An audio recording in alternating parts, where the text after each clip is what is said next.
No sé si alguien escuchará esto. No sé, en realidad, si mi voz sigue siendo mía, o si es solo un eco atrapado en el aire, como el calor que tiembla sobre el asfalto. Mi nombre es Javier, o al menos eso es lo que recuerdo. Un nombre que se siente como la ropa de un extraño.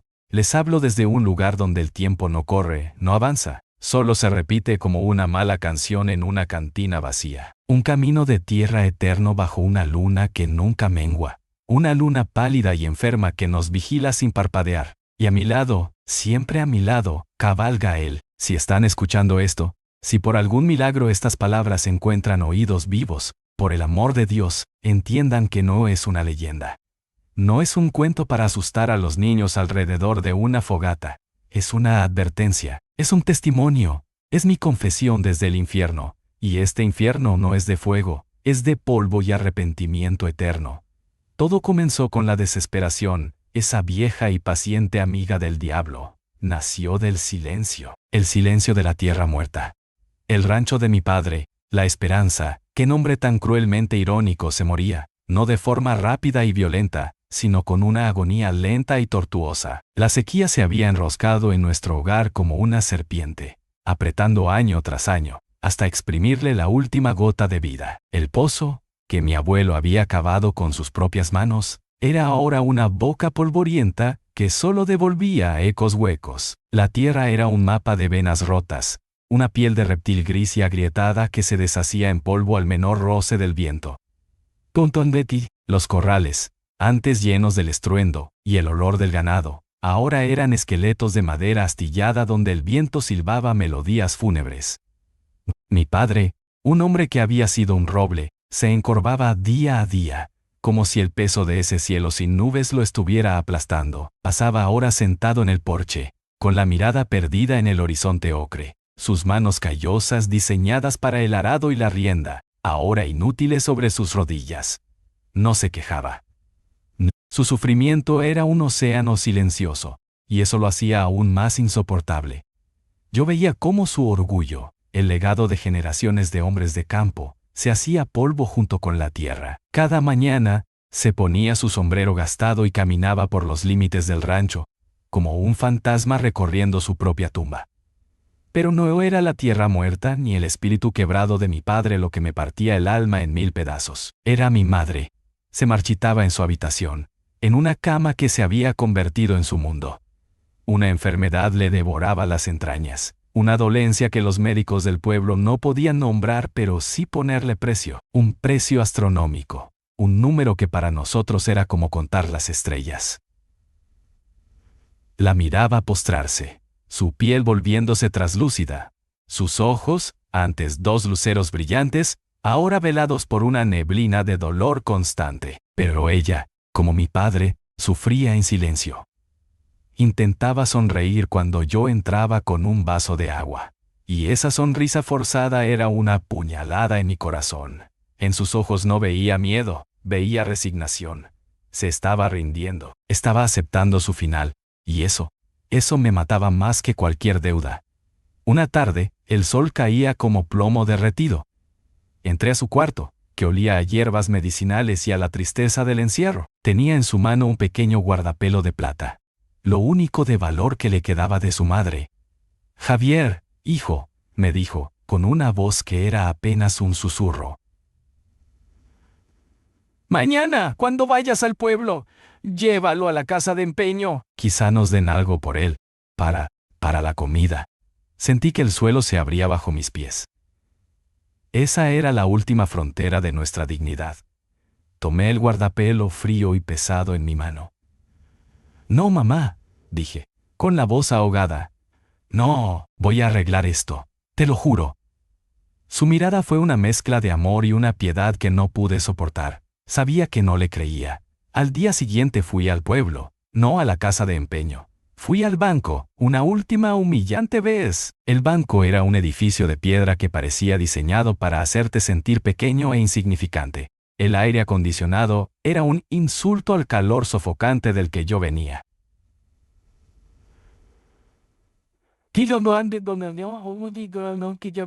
Me senté frente al escritorio del gerente, el señor Medrano, un hombrecillo pulcro con el corazón del tamaño de un guisante seco. que me miraba por encima de sus gafas como si yo fuera una plaga. Le expuse planes de pago absurdos, le hablé de pozos que podríamos cavar, de lluvias que tendrían que llegar. Le hablé de mi madre.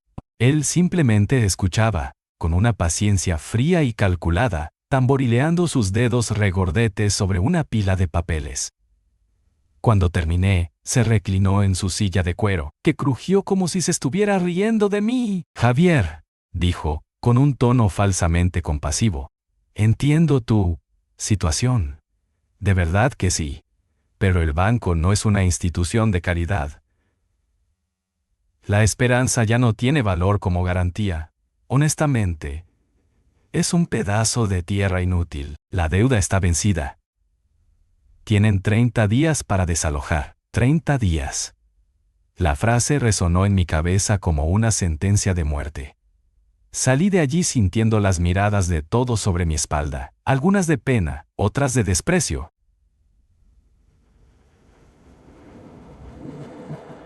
Me sentía desnudo, desollado.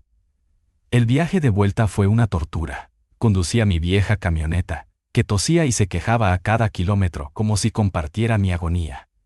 El sol se ponía, tiñendo el cielo de colores sangrientos y violentos. Cada curva del camino me recordaba mi fracaso. El mundo seguía, indiferente a mi tragedia.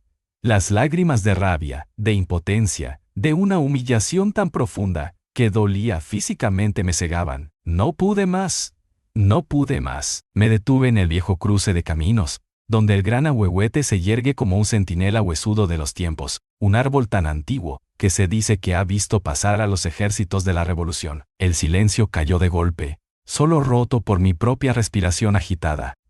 Golpeé el volante, una y otra vez con los puños cerrados, hasta que mis nudillos sangraron y el plástico se agrietó bajo la furia. Y entonces grité. Fue un grito que no salió de mi garganta, sino de las profundidades de mi alma rota. No a Dios. A Él ya le había rogado hasta quedarme sin voz en noches interminables. Grité al vacío, a la noche opresiva, a la oscuridad que parecía tener peso propio y latir como un corazón maligno. Lo que sea, aullé, con la voz desgarrada. Lo que sea por salir de esto. Mi vida entera. Mi alma si es necesario. A quien sea que escuche. ¿Alguien me escucha? El silencio que siguió fue lo más aterrador que había experimentado en toda mi vida.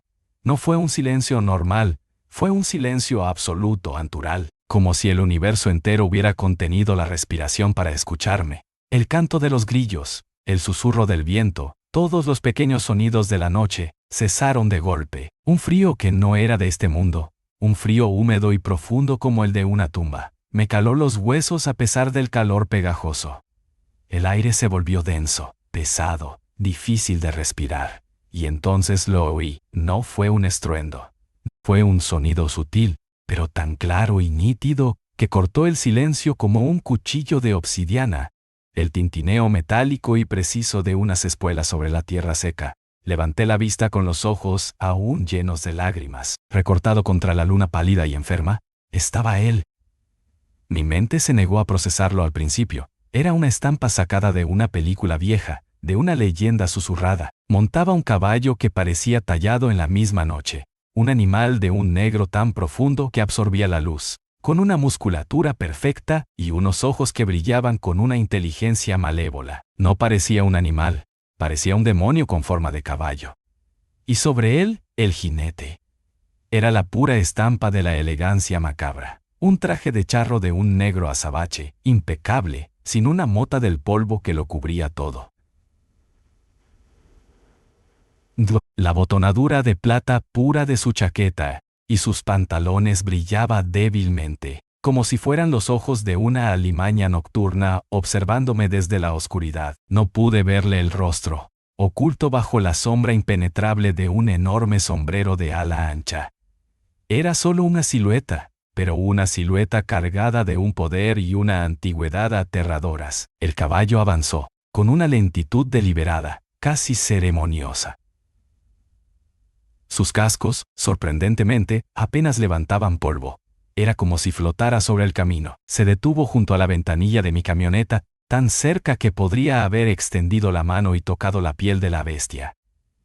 Me quedé paralizado, con el corazón martillándome en la garganta, seguro de que se me saldría del pecho. El aire a mi alrededor se llenó de un olor extraño. Una mezcla de tierra húmeda de cueva, tabaco caro y algo más, algo dulce y podrido, el olor de las flores en una tumba olvidada. Su voz llegó. No fue una voz que gritara, ni siquiera que hablara fuerte. Fue una voz profunda, serena, casi hipnótica, que pareció nacer dentro de mi propia cabeza, sin pasar por mis oídos.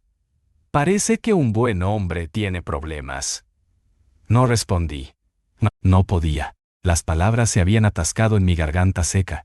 El caballo resopló, y el vaho que salió de sus fosas nasales parecía humo sulfuroso, que se arremolinó por un instante antes de desaparecer. El charro se inclinó ligeramente, un movimiento fluido y grácil. La sombra de su sombrero me cubrió por completo y el frío se intensificó. La desesperación es mala consejera, continuó su voz resonante, pero, a veces, abre puertas que de otro modo permanecerían cerradas para siempre. He escuchado tu plegaria, muchacho.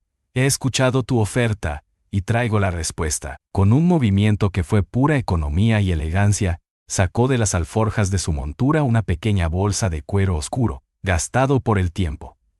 La sostuvo por un instante en su mano enguantada. Luego, sin esfuerzo, la arrojó a mis pies, en el suelo de la camioneta.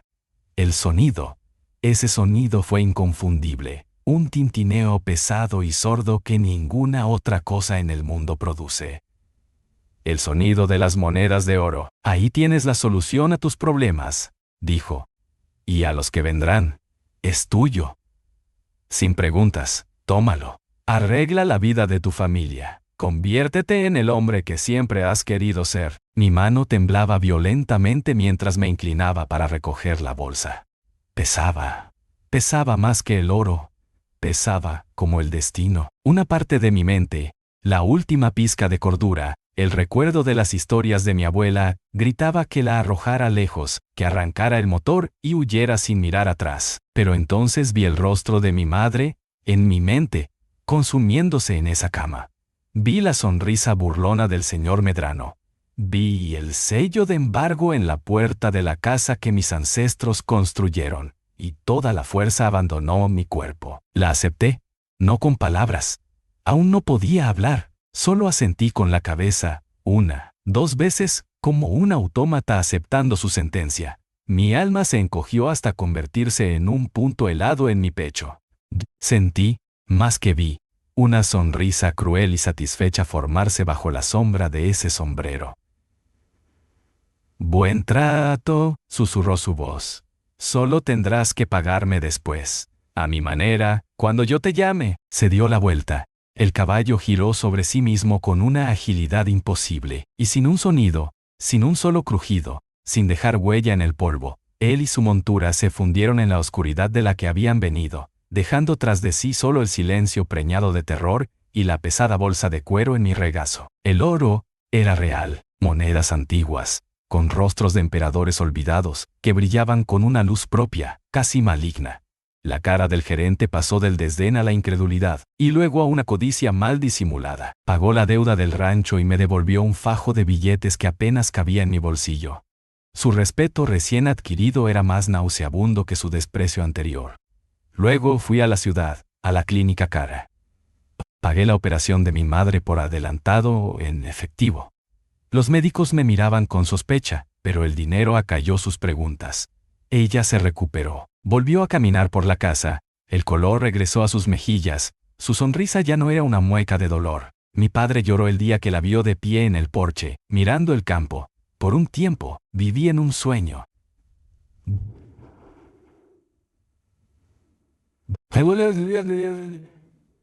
La esperanza volvió a hacer honor a su nombre. Compré semillas nuevas, reparé el pozo, contraté jornaleros. El rancho floreció de una manera casi antinatural. El maíz crecía más alto y más verde que el de nadie. Las vacas parían becerros sanos y fuertes. La prosperidad era obscena. Me mentí a mí mismo. Me dije que había sido un milagro, un golpe de suerte, que el hombre del caballo negro fue una alucinación producto del estrés. Pero cada noche, al contar los billetes, sentía el frío del pacto en mis manos. La alegría estaba manchada, era una felicidad hueca, frágil.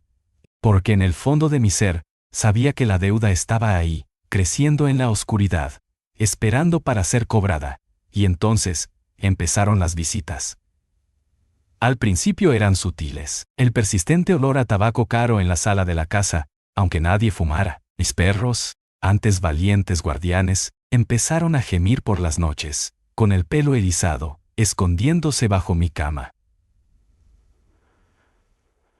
La yegua que compré, una hermosa criatura andaluza, relinchaba asustada en la oscuridad del establo, con los ojos desorbitados, mirando fijamente hacia un rincón donde no había absolutamente nada. Luego, la sutileza se acabó.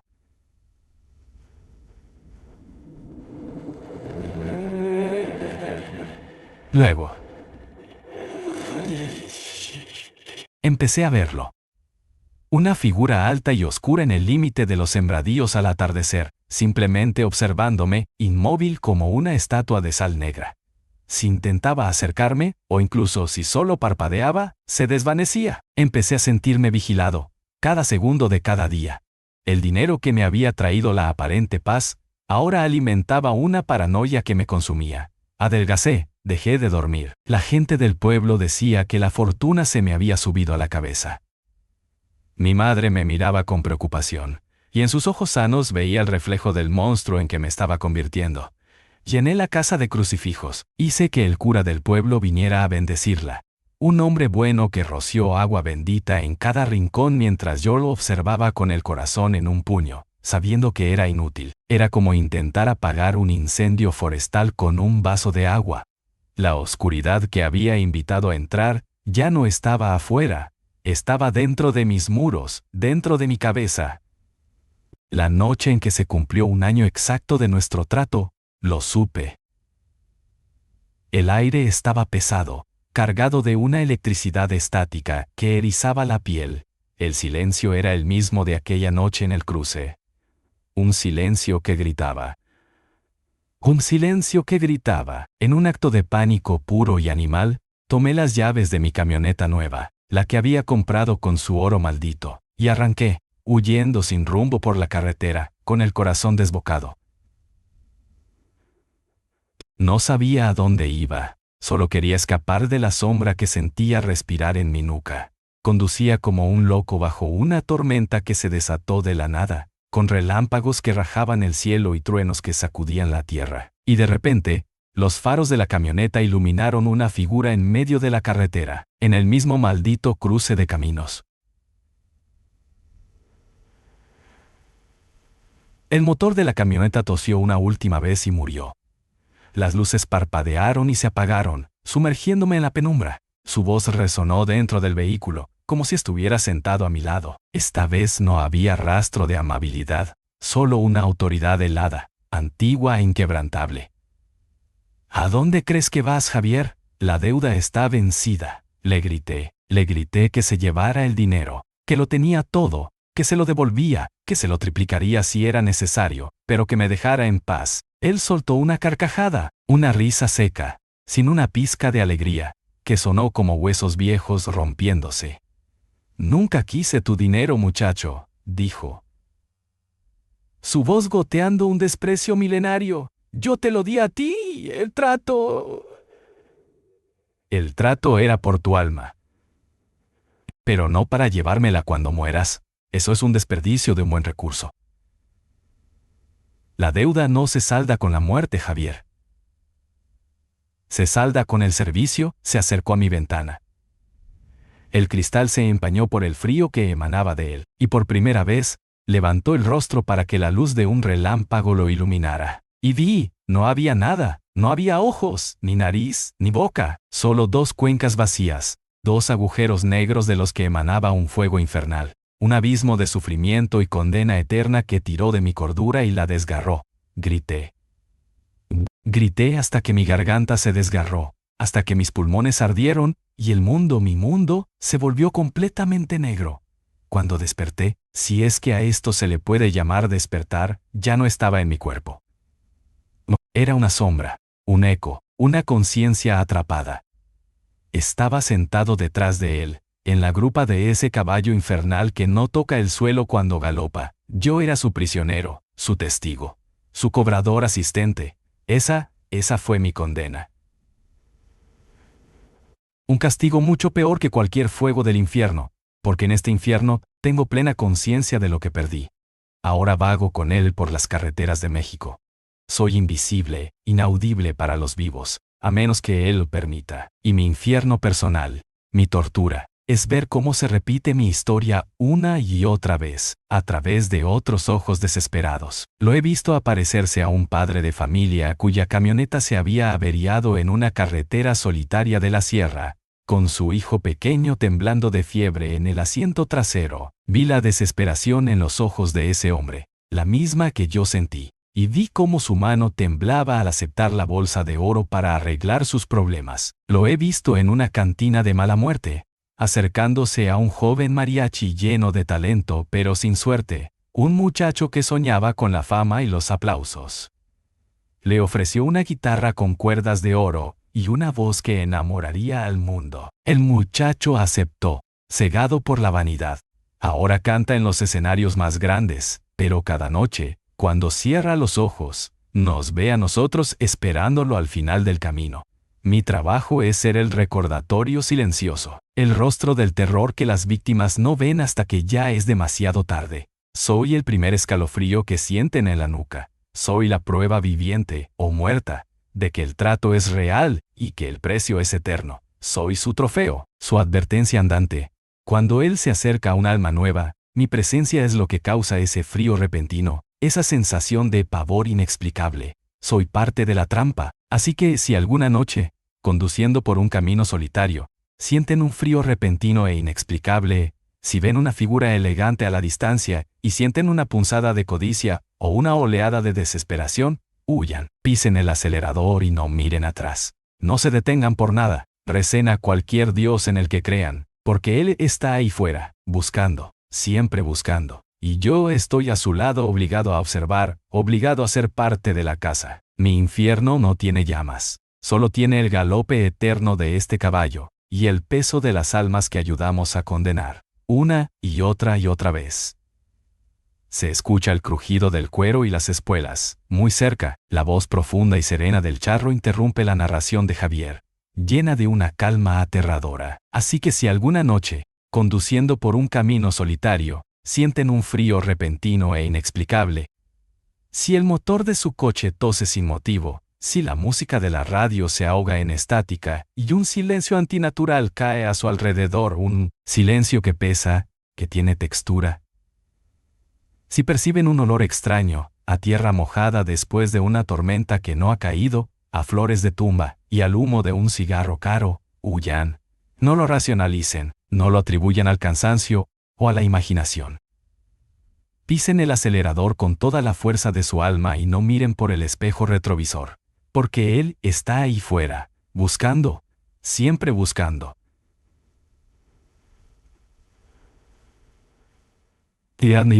Y yo estoy a su lado, obligado a observar, obligado a ser parte de la casa. Mi infierno no tiene llamas, solo tiene el galope eterno de este caballo y el peso insoportable de las almas que ayudamos a condenar. Una y otra vez. Mi condena es la memoria. Recuerdo el rostro de mi madre cuando volvió a sonreír, una sonrisa que yo compré con mi propia condenación. Recuerdo el orgullo en los ojos de mi padre al ver el rancho florecer, un orgullo envenenado desde la raíz. Y ese recuerdo es la brasa que me quema por dentro, un fuego frío que nunca se extingue. Él lo sabe. Sabe que mi verdadero castigo no es acompañarlo, sino recordar por qué lo hago. En este preciso instante, mientras estas palabras se graban en el éter, estamos en movimiento. No vagamos sin rumbo, tenemos un destino. Puedo sentirlo como un tirón en la nada que soy. Vamos hacia el este, por una carretera federal que corta el desierto como una cicatriz. Puedo verla a ella, una mujer joven. Conduce un auto caro, el rostro iluminado por el brillo de su teléfono. Piensa en su éxito, en un trato que acaba de cerrar, en la gente que ha dejado atrás para llegar a la cima. Se siente invencible, siente que se lo merece todo. Y yo Yo soy la vanguardia de su terror. El escalofrío que acaba de recorrer su espalda no es por el aire acondicionado. La sensación de que alguien la observa desde el asiento trasero es mi presencia, un susurro de pavor que él me obliga a proyectar. Grito en el silencio de mi mente. Le ruego que dé la vuelta, que se detenga en el próximo pueblo iluminado, que llame a alguien, pero mi voluntad no me pertenece. Soy una marioneta y mis hilos lo sostiene su mano enguantada. Soy la primera gota de veneno en su copa. Él se deleita en la ironía, siempre elige a los que se parecen a mí, a los que arden con el mismo fuego de querer más, a los que están dispuestos a susurrar una oferta a la oscuridad en un momento de debilidad. Nos acercamos. El caballo no galopa, se desliza sobre el asfalto sin hacer ruido. La luna pálida se refleja en el techo de su coche. Está a solo unos kilómetros. Siento su pulso acelerarse, aunque ella no sepa por qué. La trampa está puesta. Mi única rebelión, mi único acto de desafío, es esta historia. Este mensaje en una botella lanzada a un océano de tiempo, con la esperanza de que llegue a alguien. A ti, para que cuando sientas esa desesperación, ese deseo que te carcome, recuerdes mi voz y sepas que el precio siempre, siempre es demasiado alto. No hay atajos que no terminen en un camino de tierra eterno. Puedo verla ahora. Ahora, se orilla en el acotamiento para revisar un mapa. ¡Qué error tan humano! ¡Qué error tan fatal! Se escucha el crujido del cuero y las espuelas, muy cerca. La voz profunda y serena del charro interrumpe la narración de Javier, llena de una calma aterradora y final. Es hora, Javier. Nuestro trabajo apenas comienza.